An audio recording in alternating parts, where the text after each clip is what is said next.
சிறப்பான ஒரு திட்டமாக உங்களுடன் ஸ்டாலின் என்கின்ற இந்த திட்டத்தை துவக்கி வைத்து தலைமையேற்று நடத்தி கொண்டிருக்கின்ற நம்முடைய அரசு துறைகளை சார்ந்த பல்வேறு துறைகளை சார்ந்த உயர் அதிகாரிகள், பெருமக்கள், அரசு அலுவலர்கள் மற்றும் என்னுடன் வருகை தந்திருக்கின்ற மக்கள் பிரதிநிதிகள் மற்றும் இங்கு வருகை தந்திருக்கின்ற தாய்மார்கள் ஆகிய உங்களுக்கு என்னுடைய பணிவான வணக்கத்தை தெரிவித்துக் கொண்டு, தமிழ்நாடு முதலமைச்சர் எல்லோருக்கும் எல்லாம் என்ற ஒரு திட்டத்தில் பல்வேறு துறை சார்ந்த நம்முடைய தேவை ஆவணங்கள் அடிப்படையில் பல்வேறு துறை சார்ந்த மக்களுக்கு தேவையான நலத்திட்ட உதவிகள் எல்லாம் சென்றடைய வேண்டும் என்று கிராமமாக பஞ்சாயத்து ஊராட்சி சார்ந்த ஒவ்வொரு ஊராட்சியிலும் பல்வேறு திட்டங்களை அர்ப்பணிக்கின்ற நிகழ்ச்சியில் பெரும்பாலும் வருவாய்த்துறை பார்த்தீங்கன்னா ஒவ்வொரு மனிதர்களுக்கும் வருவாய்த்துறை தான் நேரடி தொடர்பு.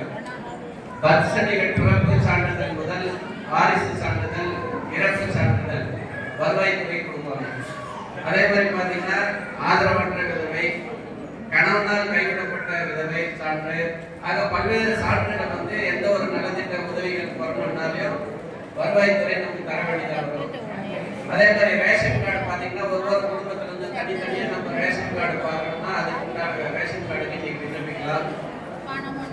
பல்வேறு திட்டங்கள் மின்சார வாரியத்திற்கு இருக்கிற துறை சார்ந்த மின்சார வாரியத்தில் பார்த்தீங்கன்னா நம்ம EB அப்ளிகேஷன் வேணும், இல்லை வேறு ஏதாவது ஒரு பிரச்சனை இருக்குல்ல, நீதிமன்றம் தீர்ப்பு வந்திருக்குது, அந்த தீர்ப்பின் அடிப்படையில் மின்சார இணைப்பு கொடுக்கணும் அப்படின்னா நீங்கள் ஒவ்வொரு திட்டத்துக்கும் முறையான ஒரு அப்ளிகேஷன் நீங்கள் கொடுத்தா மட்டும்தான் இந்த ஸ்கீம்லாம் சேரும். பல்வேறு முறை பார்த்தீங்கன்னா நம்ம எல்லா குடும்பத்திலையும் நீங்கள் நகராட்சி பகுதியில் பார்த்தா மகளிர் உரிமை தொகைக்கு மனுக்கள் மட்டும்தான் வருது. அதே மாதிரி கிராம பகுதியில் இருக்கிற தாய்மார்களுக்கும் இந்த மகளிர் உரிமை தொகைன்னு சட்டமன்ற தேர்தல் அப்போ முதலமைச்சர் அவர்கள் சொன்னார். 1,18,00,000 பெண்களுக்கு நாம் போய் கொடுத்துன்னு இருக்கோம்.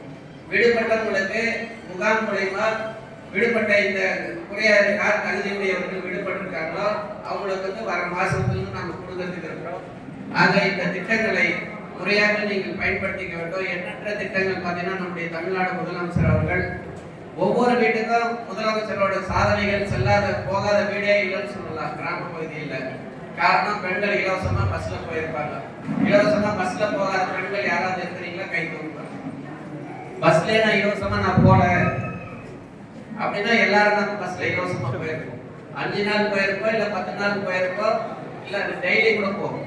அது நம்மளோட விருப்பம் தான். ஆக தமிழ்நாடு முதலமைச்சர் அவரோட திட்டம் நம்ம வீட்டுக்கு வந்திருக்குது. காலை உணவு திட்டம் அரசாங்க பள்ளியில படிக்கிற 20 லட்சம் குழந்தைகளுக்கு காலை உணவு திட்டம் நம்முடைய முதலமைச்சர் கொடுக்குறாங்க. அதுலேயே பெரும்பாலான குழந்தைகள் பயன்படுது. ஆக இது போன்ற எண்ணற்ற திட்டங்கள். மகளிர் சுய உதவி குழு பார்த்தீங்கன்னா இன்னைக்கு திமுக ஆட்சியில் வந்த பிறகுதான் மகளிர் சுய உதவிக்கு வங்கி கடன்கள் நிறைய கொடுக்குறோம். முதலமைச்சர் இப்போ பார்த்தீங்கன்னா தொகுதியில் 6,500 பயனாளிகளுக்கு இப்போ போன மாசம் பட்டா கொடுத்துருக்காங்க. அது எந்த திட்டமாக இருந்தாலும் விரைவாக நீங்கள் வாங்கி கொள்வதற்கு இது போன்ற முகாம்கள் நடக்குது. முறையான அந்த மகளிர் உரிமை தொகை கூட முறையான அப்ளிகேஷன், இந்த அப்ளிகேஷன் மேலே அவங்க ஒரு அப்ளிகேஷன் எழுதி வாங்குவாங்க. அந்த அப்ளிகேஷன் நீங்கள் பூர்த்தி பண்ணி கொடுத்துட்டு ஒவ்வொன்றுத்துக்கும் உங்களுக்கு அதுக்கு உண்டான பதில் வரும். உங்களுக்கு அந்த பேங்க் பாஸ்புக் வரைக்கும் நீங்கள் கரெக்டான பாஸ்புக்காக வைக்கணும். ஏன்னா எல்லாமே இப்போ அந்த பணம் அனுப்புறதுலாம் அக்கௌண்ட்டில் தான் அனுப்புகிறாங்க. அப்போ நடைமுறையில் இல்லாத அக்கௌண்ட்டு, அந்த பேங்க் அக்கௌண்ட் செயல்படாத அக்கௌண்ட் எல்லாம் நீங்கள் வச்சுட்டீங்கன்னா அது சரியாக இருக்காது.